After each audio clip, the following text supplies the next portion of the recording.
जी friend, एक भाई का जापान ई वीज़ा जो है वो सऊदीया जद्दा से अप्लाई किया था, तो उसका वीज़ा लग गया है। और आपको मैं डिटेल बताता हूँ। ये इलेक्ट्रॉनिक्स ई वीज़ा है, ये देखें, वीज़ा इशू नोटिस। ओके, इसमें ये देखें, इसमें आपका नाम आएगा, ठीक है, आपकी डेट ऑफ बर्थ और नेशनैलिटी। ओके, इसके बाद आपका पासपोर्ट नंबर, इशू नंबर, ये जो वीज़ा इंफॉर्मेशन है ना, इसमें ये देखें, ये इशू नंबर आएगा। ओके, इसके बाद नीचे जो है कि date of place of issue जो है वो ये देखें जद्दा से इशू हुआ है, और डेट ऑफ इशू जो है वो इसकी 28/10/2023 है। ओके, और ये वीज़ा जो है टेम्प्रेरी विजिटर वीज़ा है। ओके, और फर्स्ट स्टे ऑफ, इसमें यह है कि आप 15 डेज़ जो है वो स्टे कर सकते हैं। और याद रही, ये सिंगल एंट्री है। डेट ऑफ एक्सपायरी 28/2/2024 इसकी डेट ऑफ एक्सपायरी है। नंबर ऑफ़ एंट्रीज जो है वो सिंगल है, यानी कि आप एक दफ़ा बस जो है वो कर सकते हैं। और ये जापान का जो ई वीज़ा है, और मैं आपको एक चीज़ बताता चलूँ फ्रेंड, कि जापान को लोग जो है वो बहुत ज़्यादा लाइट ले रहे हैं। क्या आप जानते हैं कि जापान का जो पासपोर्ट है वो वर्ल्ड का 3rd नंबर पे जो है वो स्ट्रॉन्ग रैंकिंग के हिसाब से पासपोर्ट है। ये देखें, ये जापान पासपोर्ट देखें, इसके आगे सिंगापुर और एक और कंट्री है, फिर ये 3rd नंबर पे ये है कि जापान पासपोर्ट आता है। ठीक है, जापान पासपोर्ट 2018 में नंबर 1 था, अभी फ़िलहाल यह है कि नंबर 3rd पे गया, लेकिन यह है कि अभी भी इसकी जो वैल्यू है। इस वीडियो में मैं आपको ना डॉक्यूमेंट्स भी बताऊंगा क्या क्या चाहिए, तो वीडियो को कंप्लीट देखें लास्ट में।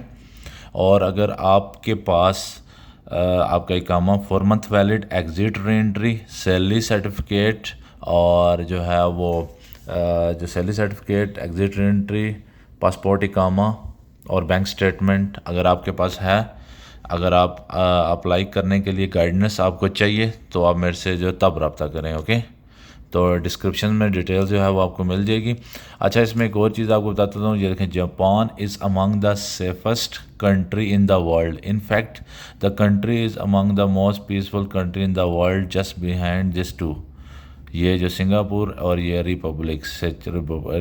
ओके, ये दो कंट्रीज जो हैं ये, इसके बाद ये 3rd नंबर पे अब जो है आता है जापान इज़ सेफ़। जापान जो है वो बहुत ज़्यादा सेफ़ कंट्री है। ये बड़े बड़े कंट्री कनाडा, यूएसए से ज़्यादा ये सेफ़ कंट्री है। और दूसरा एक और चीज़ बताता चलूँ, इसमें जो है वो जो अगर आपने जापान का वीज़ा अप्लाई करना है उसके लिए ये देखें जो क्या क्या डॉक्यूमेंट्स चाहिए।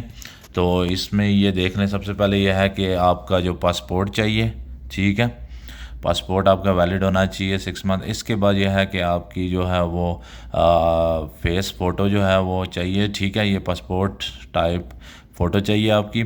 और इसके बाद यह है कि आपको फ़्लाइट रिज़र्वेशन चाहिए, ठीक है। और इसके बाद जो है कि आपने जो है वो अपनी बैंक स्टेटमेंट, सैलरी सर्टिफिकेट जो है वो भी इसके लिए रिक्वायर्ड है। और जो आपने वहाँ पे जो अपना प्लान है वो भी आपने देना है, ठीक है।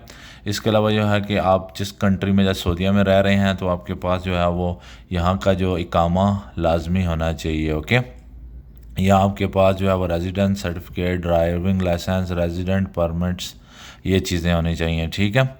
इसके बाद ये है कि एग्ज़िट री एंट्री भी जो है वो बहुत ज़्यादा इम्पोर्टेंट है। हाँ, अगर आप इसके बगैर भी अप्लाई कर सकते हैं, लेकिन ये रिक्वायर्ड उन्होंने की है, तो लाजमी आप लगाएं। और दूसरा ये है कि मज़े की बात यह है कि इसकी जो फ़ीस जो है वो आपने पे नहीं करनी जब तक आपका वीज़ा इशू नहीं होगा। अगर आपका वीज़ा इशू होता है, आपने उसके बाद फ़ीस पे करनी है। तो अगर आप को भी जो है वो अप्लाई करने के लिए गाइडेंस चाहिए तो आप मेरे से रब्ता कर सकते हैं। याद रहे कि अगर आपके पास ये वाला वीज़ा होगा, जापान का वीज़ा होगा, तो आपको शेंजन कंट्री और दूसरे कंट्रीज़ जो हैं वो इजीली जो है वो जापान का वीज़ा दे सकते हैं। ये इसकी वेबसाइट है, यहाँ से आप अप्लाई कर सकते हैं। अगर आपने अप्लाई करवाना है, गाइडेंस चाहिए आपको फुल, तो आप मेरे से कांटेक्ट कर सकते हैं। जी, ये एक भाई जो है उनका सऊदीया से जो है वो जापान ई वीज़ा इशू हुआ है।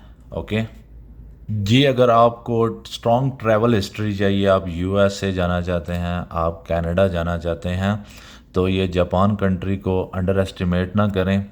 आप इस कंट्री का जो है वो वीज़ा लें और वहाँ पे जाके वापस आएँ, तो उसके बाद आप शेंजन कंट्री या कोई और कंट्री अप्लाई करेंगे तो आपको वीज़ा इजीली मिलेगा। और जापान में ये है कि आप वहाँ पे जाके वापस आपको आना पड़ेगा, या दूसरा ऑप्शन ये है कि वहाँ पे आप कोई जॉब वगैरह ढूंढ के वापस आके उस जॉब वीज़े पे जा सकते हैं। यहाँ पे द थर्ड ऑप्शन ये है कि थर्ड ये है कि वहाँ पे आप ये है कि मैरिज ऑप्शन भी कर सकते हैं। ये अगर ये ऑप्शन नहीं करेंगे तो बाकी ये है कि आप वहाँ जाके वापस आएंगे तो आपकी ट्रैवल हिस्ट्री बनेगी, तो ट्रैवल हिस्ट्री को आप यूज़ कर सकते हैं नेक्स्ट कंट्री जो है ना, यूएसए, कनाडा, यूके अप्लाई करने के लिए। तो आपके चांसेस जो हैं वो 80% हो जाएंगे। ओके, तो अगर आप को मज़ीद इंफॉर्मेशन इससे रिलेटेड चाहिए तो डिस्क्रिप्शन में मेरी डिटेल्स है। अगर आपके पास ये सारे डॉक्यूमेंट्स हैं, bank statement, exit entry, salary certificate और सब चीज़ें जो रिक्वायर होती हैं, सैलरी आपके बैंक में आती है, आप अप्लाई करवाना चाहते हैं, इससे रिलेटेड आपको गाइडेंस चाहिए तो आप मेरे से कॉन्टैक्ट कर सकते हैं। ओके।